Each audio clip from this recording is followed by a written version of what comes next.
Saudara sekalian, ini adalah minggu yang terakhir di bulan Januari.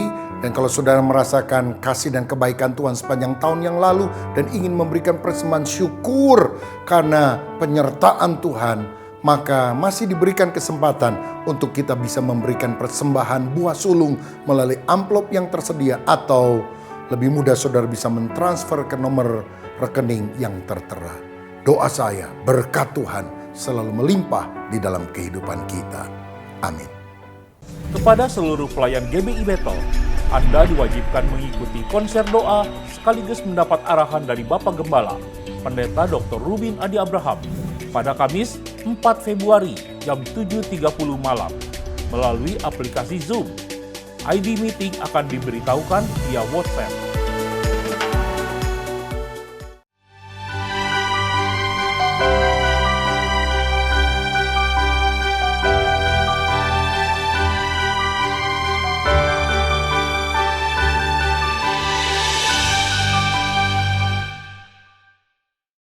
Shalom jemaat Tuhan, jumpa lagi bersama saya Hendra pada rangkaian ibadah hari ini. Saya yakin dan percaya kasih setia Tuhan dan rahmat-Nya selalu baru bagi Bapak Ibu dan juga saya. Saya bersyukur kita semua masih diberikan kesempatan untuk bisa beribadah pada hari ini. Semoga ibadah hari ini bisa menjadi kekuatan buat Bapak Ibu dan juga buat saya. Sebelum kita mulai ibadah, mari kita bersatu dalam doa. Tuhan Yesus, kami mengucap syukur kalau kami masih diizinkan untuk bisa beribadah hari ini Tuhan. Tuhan, kami undang Kau hadir di tengah-tengah ibadah kami dan memberkati kami semua Tuhan. Aku yakin percaya Tuhan, setiap kami yang mendengarkan ibadah hari ini bisa Engkau berkati Tuhan. Engkau memberikan kekuatan bagi kami yang lemah, Engkau memberikan kami kesehatan bagi kami yang sakit Tuhan. Tuhan, urapi hamba-Mu yang akan menyampaikan kebenaran firman Tuhan, biar setiap benih firman Tuhan yang ditaburkan itu bisa berbuah buat hidup kami Tuhan, dan juga bisa kami bagikan buat orang-orang di sekitar kami Tuhan. Terima kasih Tuhan, kami mulai ibadah ini dalam satu nama Tuhan Yesus Kristus. Setiap kita yang percaya, sama-sama kita katakan amin. Selamat beribadah. Tuhan Yesus memberkati. Shalom Bapak Ibu, saudara sekalian, selamat hari Minggu. Hari ini aku senang sekali kalau kita hari ini bisa beribadah bersama-sama. Hari ini welcome back to our online service dari GBI Battle Kelapa Gading. Yuk saudara Tuhan, hari ini mari kita sama-sama siapkan yang terbaik. Kita mau siapkan hati kita yang terbaik untuk datang, mendekat, dan menyembah Tuhan. Amin. Amin. Siapa di sini yang percaya bahwa Allah kita adalah Allah yang hidup dan Allah yang luar biasa, dan hanya Dia Allah yang satu-satunya layak untuk disembah. Amin.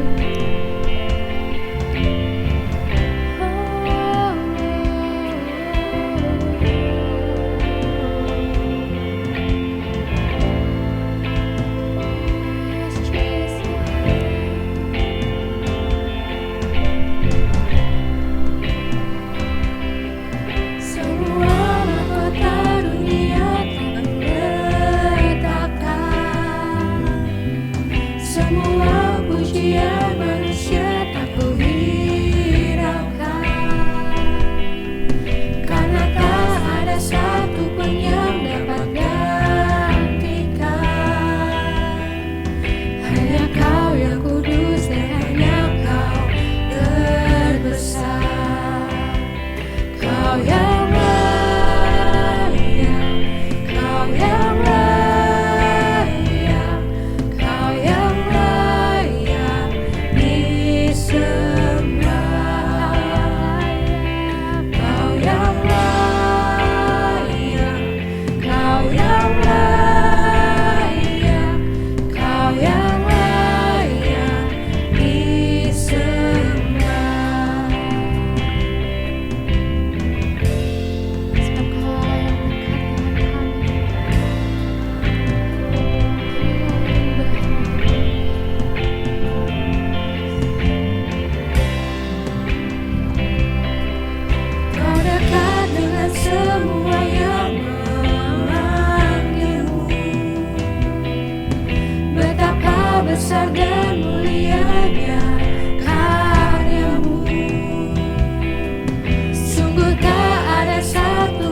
Mari jemaat Tuhan, kita mau berikan sorak-sorai yang paling mulia buat Tuhan kita, Yesus.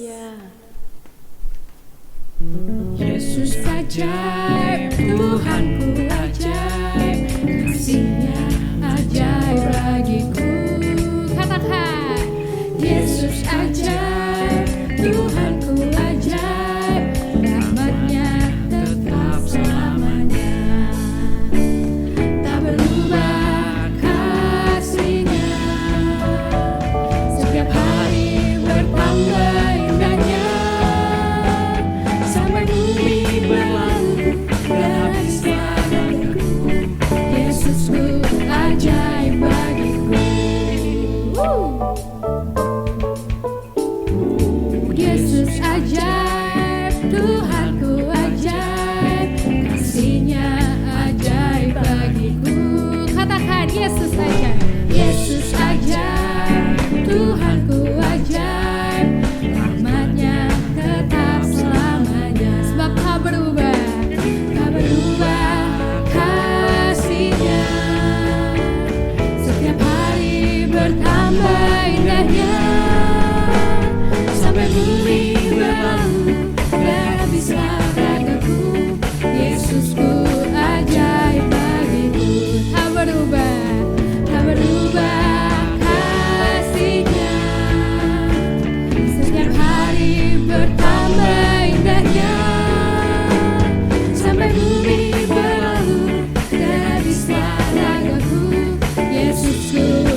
sampai bumi berlalu dan habislah ragaku. Yesusku ajaib bagiku. Tak berubah kasih-Nya setiap hari bertambah indahnya. Sampai bumi berlalu dan habislah ragaku. Yesusku ajaib bagiku. Sampai bumi berlalu dan habislah ragaku. Yesusku ajaib bagiku. Yesus ajaib, katakan, Dia berkuasa. Ada mujizat sebab Yesus ajaib. Katakan ada mujizat. Ada mujizat sebab Yesus ajaib. Berikan sorak-sorai yang paling mulia buat Tuhan kita. Haleluya. Roh-Mu yang hidup penuhiku, mengalir dalamku.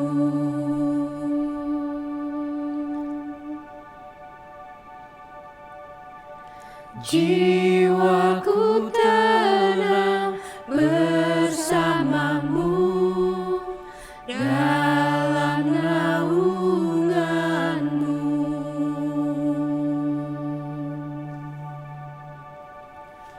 Ku buka hati untuk jamahan-Mu, berserah penuh di hadirat-Mu. Kau ambil alih seluruh hidupku.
Sebelum mendengarkan firman Tuhan, marilah kita berdoa. Tuhan, kami percaya bahwa Engkau mendengarkan segala puji dan sembah kami ya Bapa. Biarlah kiranya apa yang kami naikkan, apa yang kami nyanyikan, menyenangkan hati Engkau ya Tuhan. Terima kasih Tuhan, kalau sebentar kami akan mendengarkan firman-Mu ya Bapa, biarlah Engkau sendiri yang berbicara kepada kami. Tuhan, Engkau mengurapi hamba-Mu yang menyampaikan segala isi hati-Mu ini. Dan biarlah apa yang keluar dari mulut hamba-Mu ini semuanya berasal dari hati Tuhan sendiri. Terima kasih Tuhan. Biarlah kiranya hati kami menjadi tanah yang gembur, yang siap ditanami oleh firman-firman-Mu. Terpuji nama Tuhan. Di dalam nama Tuhan Yesus Kristus, kami telah berdoa dan mengucap syukur. Haleluya. Amin. Shalom jemaat yang dikasihi Tuhan, pada kesempatan kali ini saya akan menyampaikan kebenaran firman Tuhan dengan judul Pikiran yang Benar. Mari kita bersama-sama melihat di dalam Matius pasal yang ke-7, ayat 24 sampai dengan ayat 27 yang berkata demikian. Setiap orang yang mendengar perkataanku ini dan melakukannya, ia sama dengan orang yang bijaksana yang mendirikan rumahnya di atas batu. Kemudian turunlah hujan dan datanglah banjir, lalu angin melanda rumah itu, tetapi rumah itu tidak rubuh sebab didirikan di atas batu. Tetapi setiap orang yang mendengar perkataanku ini dan tidak melakukannya, ia sama dengan orang yang bodoh yang mendirikan rumahnya di atas pasir. Kemudian turunlah hujan dan datanglah banjir, lalu angin melanda rumah itu, sehingga rubuhlah rumah itu dan hebatlah kerusakannya. Kita bisa melihat di dalam bagian ini, Bapak, Ibu, dan Saudara yang dikasihi Tuhan, bahwa Tuhan Yesus ingin mengajarkan kepada kita tentang sesuatu yang fundamental, sesuatu yang sangat mendasar di dalam kehidupan kita.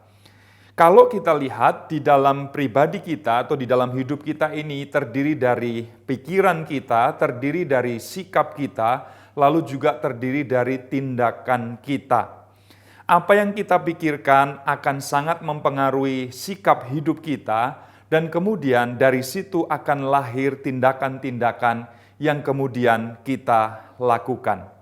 Karena itu, saudara yang dikasihi Tuhan, adalah hal yang sangat penting ketika kita memikirkan apa yang menjadi dasar atau apa yang menjadi pondasi di dalam kehidupan kita. Dan salah satunya adalah apa yang kita pikirkan, bagaimana cara kita berpikir. Salah satu bentuk dari cara berpikir yang baik adalah berpikir secara terstruktur. Apa yang dimaksud dengan berpikir secara terstruktur? Kalau kita lihat, berpikir secara terstruktur adalah sebuah gaya berpikir yang memikirkan sesuatu secara teratur, memikirkan sesuatu secara bertahap, satu demi satu di dalam langkah-langkah yang tepat, di dalam bagian demi bagian yang dipikirkan. Dia tidak memikirkan hal-hal secara acak, secara random, satu ketika pergi ke sini, satu ketika memikirkan yang lain, tetapi dia memikirkan urutan-urutan tertentu. Dan itulah yang penting dan akan kita pelajari pada kesempatan kali ini. Bagaimana gaya berpikir kita, bagaimana cara berpikir kita akan sangat mempengaruhi kehidupan kita. Kemudian, memikirkan dasar, memikirkan pondasi selalu penting untuk memastikan kekuatan sebuah bangunan. Ketika ada seorang arsitek merancang satu bangunan tertentu, dia pasti akan memulainya dengan cara yang terstruktur. Dia akan memikirkan bagaimana dasarnya. Dia akan memikirkan apa bahan-bahan yang dipakai untuk pondasinya. Dia akan memikirkan seberapa kuat pondasi yang sudah saya letakkan sehingga bayangan apa yang ada di dalam bangunan yang akan dia dirikan nanti tentu akan sangat ditopang oleh pondasi yang dia bangun tersebut. Karena itu, untuk memastikan sebuah bangunan itu kuat, maka pondasinya, struktur bawahnya harus diperhatikan dengan sangat luar biasa. harus diperhatikan dengan lebih sungguh-sungguh lagi, sehingga memastikan sekali lagi bangunan yang berdiri di atasnya adalah bangunan yang akan kokoh berdiri. Saudara yang dikasihi Tuhan, kehidupan kita adalah sesuatu yang digambarkan melalui bangunan yang dinyatakan oleh Tuhan Yesus tadi. Dalam situasi dan kondisi yang biasa-biasa saja, mungkin apa yang terjadi dalam kehidupan kita tampaknya sama. Ketika tidak ada angin, ketika tidak ada banjir, ketika tidak ada hujan, ketika tidak ada topan, tampaknya semuanya akan baik-baik saja. Bangunan yang di atasnya rupanya adalah sesuatu yang kelihatannya kuat, kokoh. Tetapi nanti semuanya akan terbukti ketika ada angin, topan, banjir, hujan melanda, maka pondasinya nanti yang akan kelihatan. Jika rumah itu dibangun atau bangunan itu didirikan di atas pondasi yang rapuh, seperti di atas pasir, maka bangunan itu akan roboh. Tetapi ketika bangunan itu, rumah itu didirikan di atas batu, maka bangunan atau rumah itu akan tetap memiliki kekuatan. Nah, ada dua hal penting yang diajarkan oleh kebenaran firman Tuhan di dalam bagian ini, yang ditegaskan oleh Tuhan Yesus Kristus tentang bagaimana kita perlu memikirkan pondasi kehidupan kekristenan kita. Apa yang nampak luar, apa yang kelihatan oleh orang, apa yang selama ini kita hidupi dan bisa dinikmati oleh orang lain, apakah sungguh-sungguh sudah berdiri di atas pondasi yang kuat atau belum? Jika kita melakukan kedua hal ini yang akan kita pelajari, maka kita bijak. Tetapi kalau kita hanya melakukan salah satunya saja, dan kemudian tidak melakukan hal yang lainnya, maka kita disamakan oleh Tuhan Yesus seperti orang bodoh di dalam bagian ini. Nah, saudara yang dikasihi Tuhan, apa saja kedua hal itu? Mari kita pelajari bersama-sama. Yang pertama, apa yang menjadi dasar atau fondasi dari kekristenan kita yang harus kita pikirkan ulang, yang harus kita gali kembali, yang harus kita pikirkan masak-masak kembali. Yang pertama adalah mendengar firman. Sebagian orang mulai berkata, saya sudah mendengar firman setiap minggu, saya mendengarkan khotbah dari hamba-hamba Tuhan yang saya ikuti ketika saya beribadah secara online, maupun mungkin yang sebagian sudah beribadah secara onsite. Bahkan saya bisa mendownload, mengakses khotbah-khotbah hamba Tuhan yang lain yang bertebaran di channel YouTube. Saya bisa pilih, saya bisa akses, saya bisa nikmati, saya bisa dengar apa yang mereka khotbahkan. Sebagian orang merasa bahwa saya sudah mendengar firman. Mendengar firman adalah sesuatu yang mudah sekali kita lakukan sekarang. Tetapi apakah itu yang dimaksudkan oleh Tuhan Yesus ketika dia mengajar di dalam Matius pasal 7 ayat 24 sampai 27 tadi tentang mendengar firman? Apa yang dimaksud dengan mendengar firman? Mendengar berarti mengerti. Karena itu mendengar tanpa pengertian sama juga dengan tidak mendengar. Kita sering mendengar bagaimana orang-orang membunyikan sesuatu. Atau ketika kita ada di satu tempat tertentu, kita sering menangkap bunyi-bunyi tertentu melalui telinga kita, lalu kemudian kita bertanya, suara apa itu? Apa yang kedengaran itu? Ketika kita mendengarkan sesuatu dan kita tidak mengerti apa itu sesungguhnya, apa yang kita dengar itu, sesungguhnya kita sedang tidak mendengar. Bukankah kita sering mengklaim bahwa saya sudah mendengar khotbah, saya sudah mendengarkan firman Tuhan, saya sudah mendengarkan audio melalui video, melalui sarana apapun, kebenaran firman Tuhan, minggu ini, hari ini, saya sudah dengar. Tetapi sesungguhnya kita mendengar tanpa pengertian. Dan ketika kita mendengar tanpa pengertian, kita sama saja dengan tidak mendengar. Ada banyak hambatan yang sering terjadi di dalam kehidupan kita ketika kita mau mendengar kebenaran firman Tuhan, Bapak, Ibu, dan Saudara yang dikasihi Tuhan. Apa saja itu? Mari kita pelajari satu persatu. Hambatan-hambatan apa saja yang bisa terjadi di dalam hidup kita sehingga kita tidak betul-betul mendengarkan kebenaran firman Tuhan di dalam hidup kita. Yang pertama, saya melihat bahwa hambatannya itu adalah kesalahpahaman kita. Saya ingin membacakan Matius 5 ayat yang ke-20. Dikatakan di dalam firman Tuhan, "Maka aku berkata kepadamu, jika hidup keagamaanmu tidak lebih benar daripada hidup keagamaan ahli-ahli Taurat dan orang-orang Farisi, sesungguhnya kamu tidak masuk ke dalam kerajaan surga."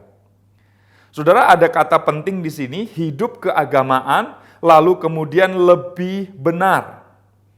Sebagian kita mungkin berpikir dan memahami firman Tuhan ini sebagai sesuatu yang sifatnya kuantitatif, sifatnya angka-angka semata.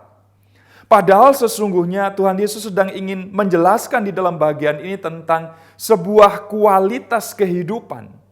Kualitas kehidupan keagamaan kita, hidup rohani kita, harus lebih benar daripada kehidupan orang-orang Farisi dan ahli-ahli Taurat. Tetapi orang kemudian memahami lebih besar. Kalau orang Farisi berdoa puasa 2 kali seminggu, maka kehidupan yang lebih benar, kehidupan keagamaan yang lebih baik adalah 3 kali atau 4 kali dalam 1 minggu. Kalau orang-orang Farisi, ahli-ahli Taurat membayar persepuluhan misalnya, maka kehidupan keagamaan yang lebih benar berarti membayar 20%-nya, 1/20-nya. Apakah demikian? Itulah yang sering terjadi dengan ayat ini. Sering disalahpahami bahwa yang dimaksud oleh Yesus adalah kualitas kehidupan rohani karena kita dilahir barukan oleh Dia, dan kemudian kita menyangka, kita memahami, kita keliru di dalam bagian ini, dan memahaminya hanya secara angka-angka kuantitatif.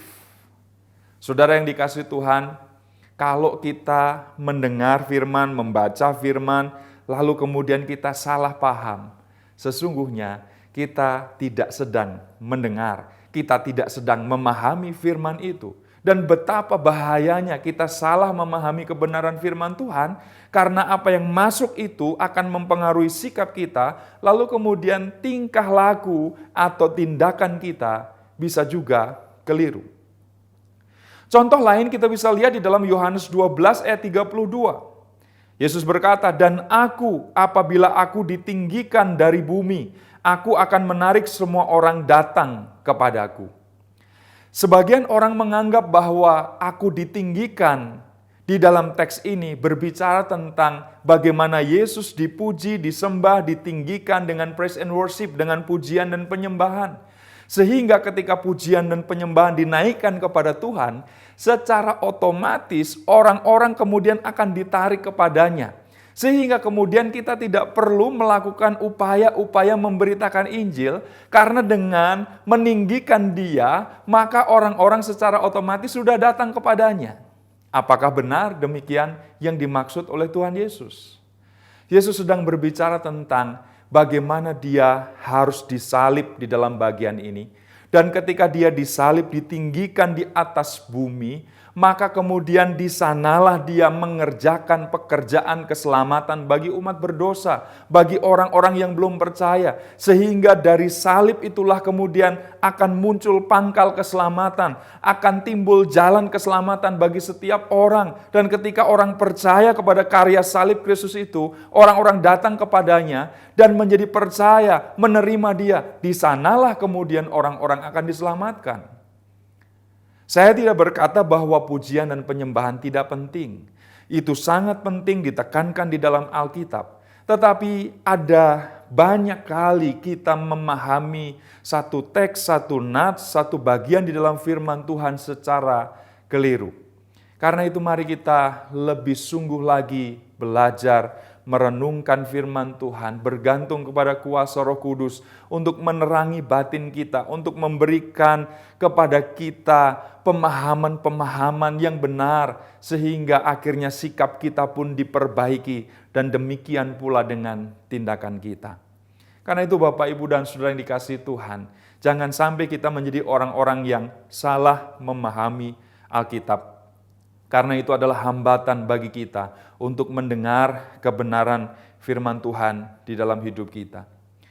Yang kedua, yang membuat kita terhambat untuk mendengar kebenaran firman Tuhan adalah sikap kekanak-kanakan rohani kita. Dalam 1 Korintus 3 ayat 1-2 dikatakan, "Dan aku saudara-saudara pada waktu itu tidak dapat berbicara dengan kamu seperti dengan manusia rohani, tetapi hanya dengan manusia duniawi yang belum dewasa dalam Kristus.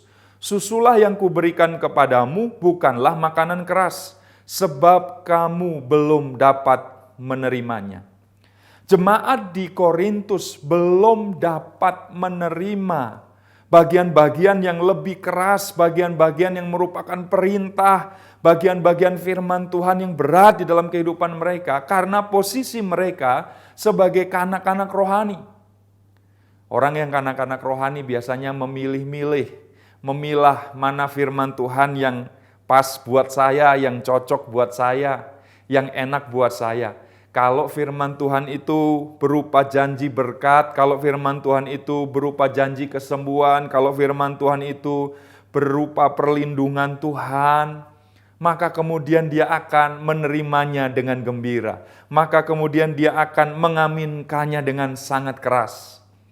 Tetapi ketika firman Tuhan itu menuntut tindakan kita lebih, menjaga kekudusan, memberitakan kebenaran firman Tuhan, menjadi teladan bagi orang lain, hidup yang kudus dan berkenan kepada Allah, kita mulai berpikir-pikir, kayaknya ini bukan buat saya, kayaknya ini lebih cocok buat hamba Tuhan itu, kayaknya ini lebih cocok buat pengurus gereja, kayaknya ini lebih pas untuk orang lain, bukan buat saya.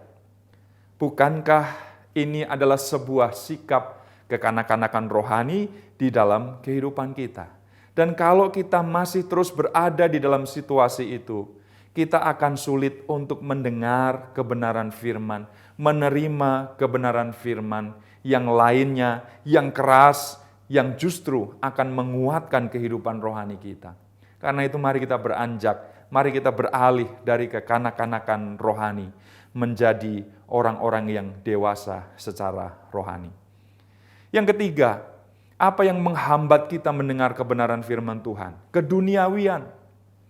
Kolose 3 ayat 5 berkata, "Karena itu matikanlah dalam dirimu segala sesuatu yang duniawi, yaitu percabulan, kenajisan, hawa nafsu, nafsu jahat, dan juga keserakahan yang sama dengan penyembahan berhala."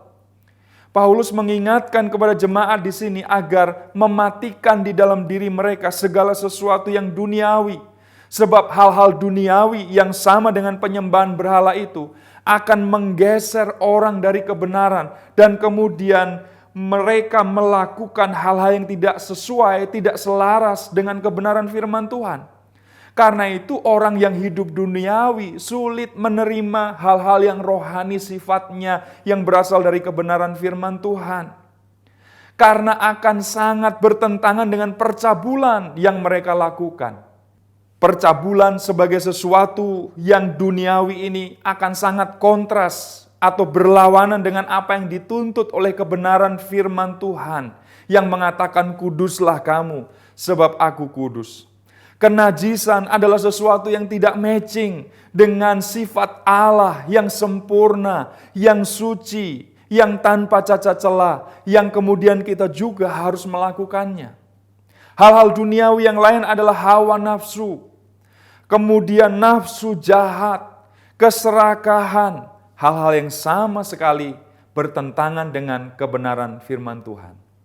Ketika kita masih asyik hidup di dalam hal-hal yang duniawi, ketika kita masih begitu menikmati hal-hal yang duniawi ini, penyembahan kepada berhala ini, maka kemudian kita akan sulit untuk mendengar firman Tuhan.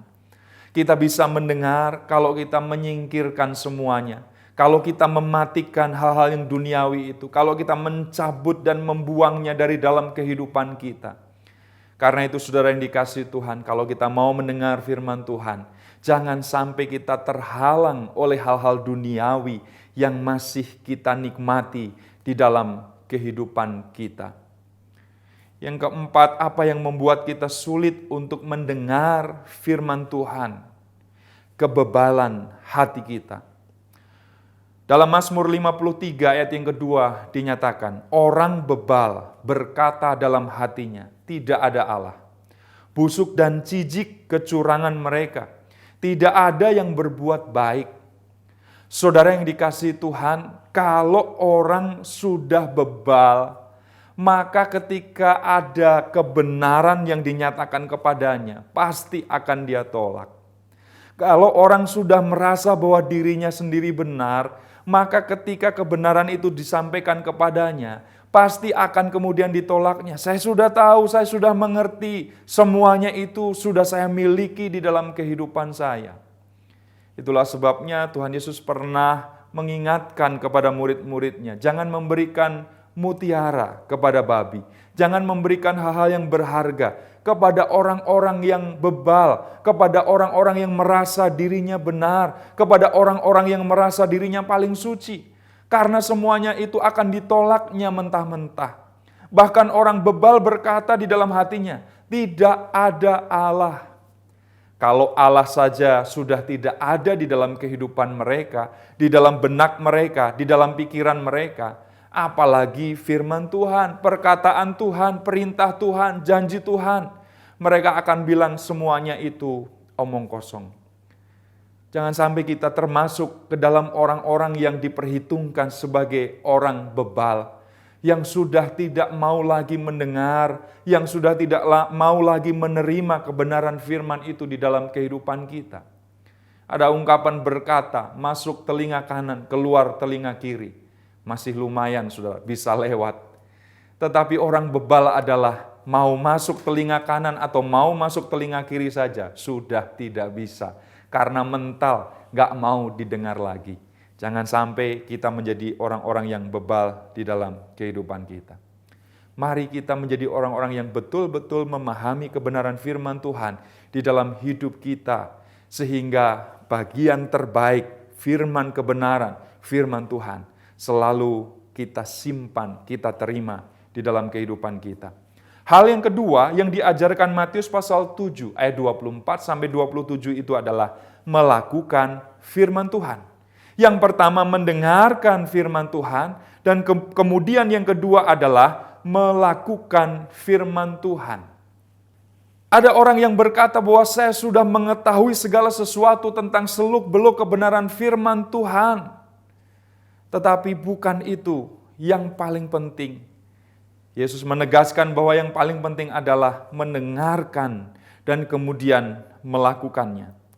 Dalam Yakobus 1 ayat 22 sampai 25. Firman Tuhan menegaskan kepada kita bahwa orang yang tidak melakukan firman Tuhan itu sama dengan orang yang menipu dirinya sendiri. Dia diibaratkan seperti seorang yang sedang berdiri di depan cermin, mengamat-amati mukanya. Lalu ketika sesaat kemudian tidak berada di depan cermin itu, dia sudah lupa. Bagaimana dengan muka saya tadi? Apakah ada bopeng di pipi saya? Apakah ada cacat celah di muka saya? Sehingga dia harus pergi lagi ke cermin.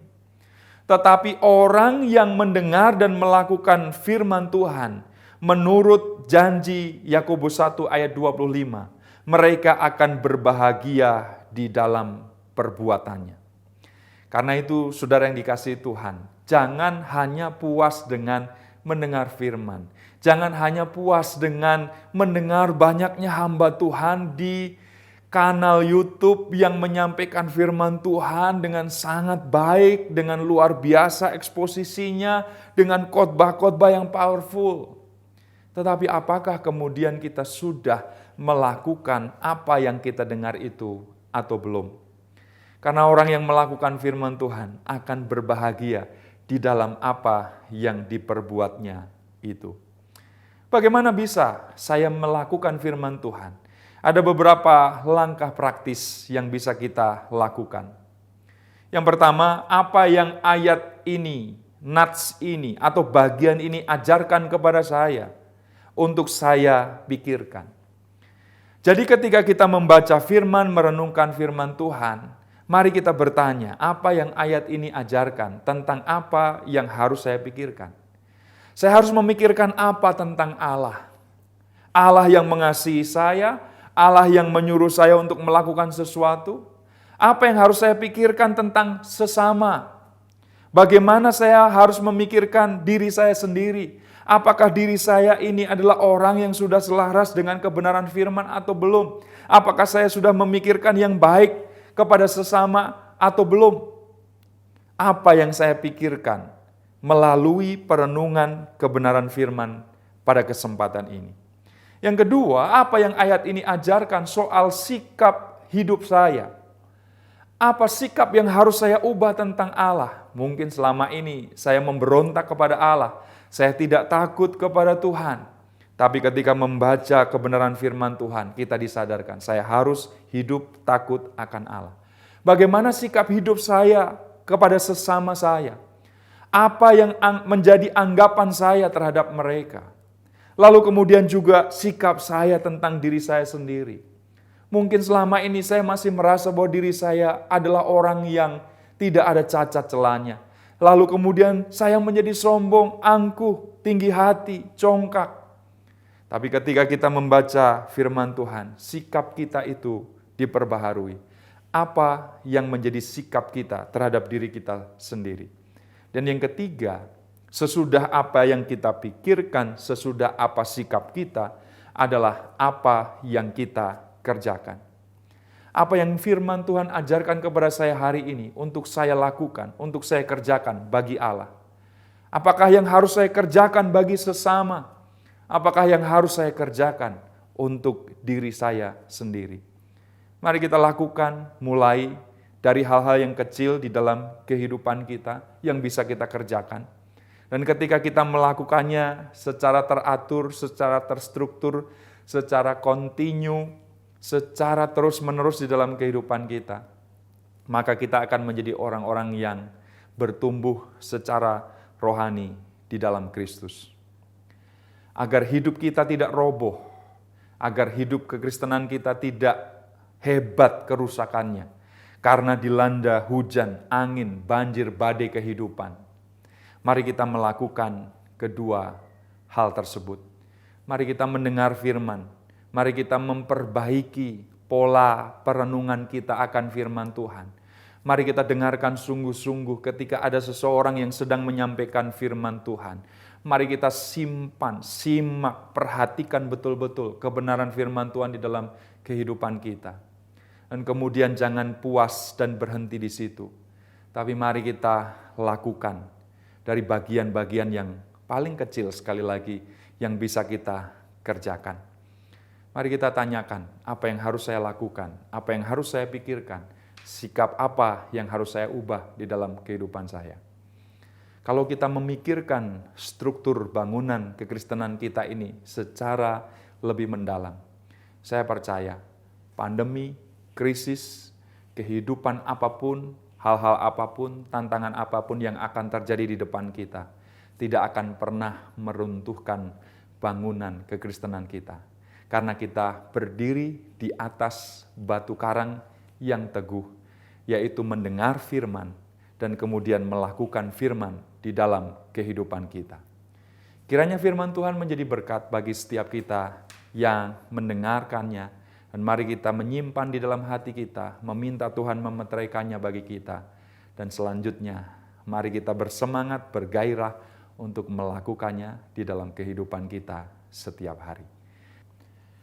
Mari kita berdoa. Bapa Surgawi, kami menaikkan syukur dan ucapan terima kasih kami karena kesempatan untuk mendengar kebenaran firman-Mu.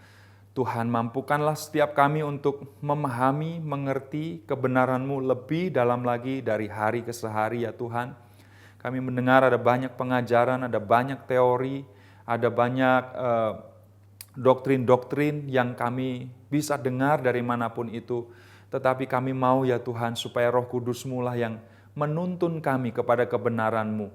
Kami diberi kemampuan untuk menyaring, kami diberi kemampuan untuk memahami dengan tepat, karena kami mengandalkan kuasa Roh Kudus di dalam kehidupan kami. Dan Roh Kudus yang sama, yang akan menuntun kami, memberikan kekuatan kepada kami untuk menjadi pelaku-pelaku firman-Mu.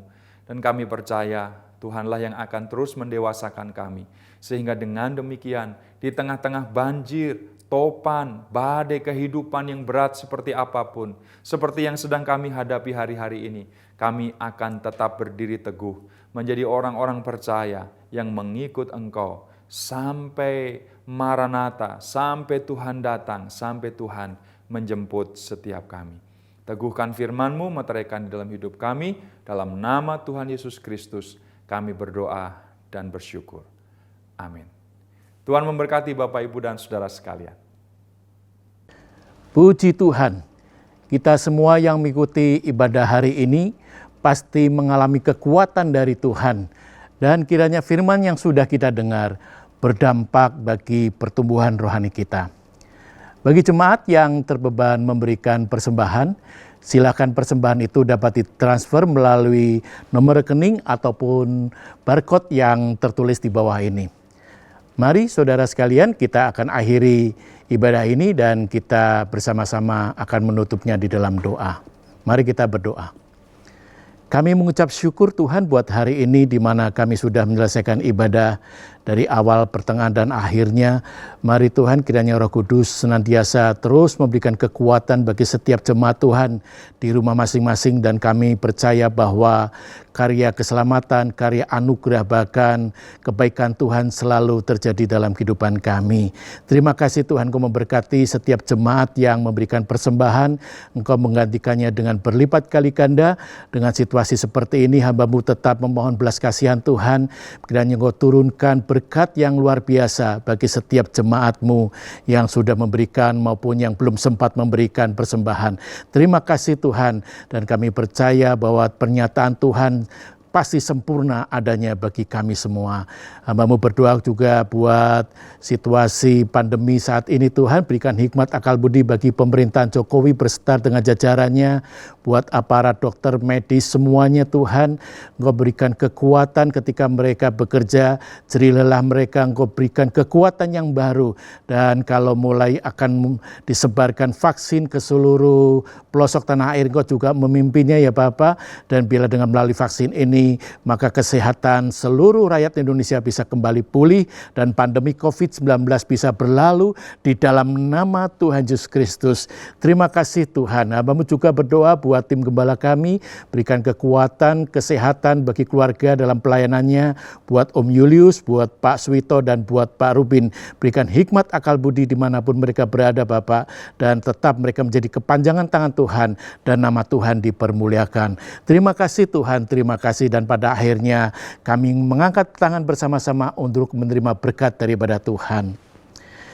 Saudara-saudara, terimalah berkat dari Allah Bapa, kecintaan dari pribadi Tuhan Yesus Kristus, dan persekutuan Roh Kudus mulai hari ini dan sampai selama-lamanya.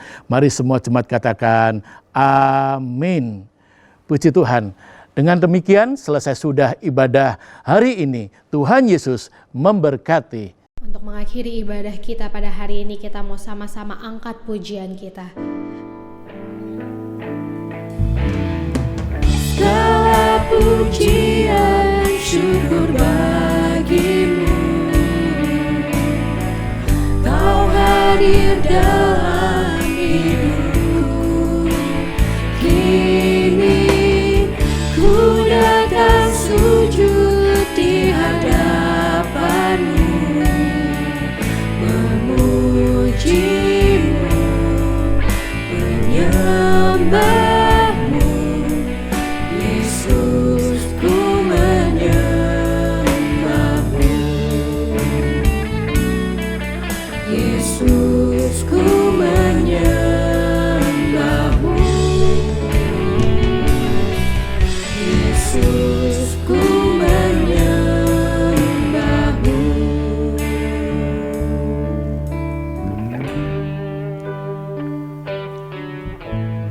Terima kasih Bapak Ibu sekalian, hari ini ibadah kita sudah selesai. Selamat berhari Minggu, Tuhan Yesus memberkati. Shalom.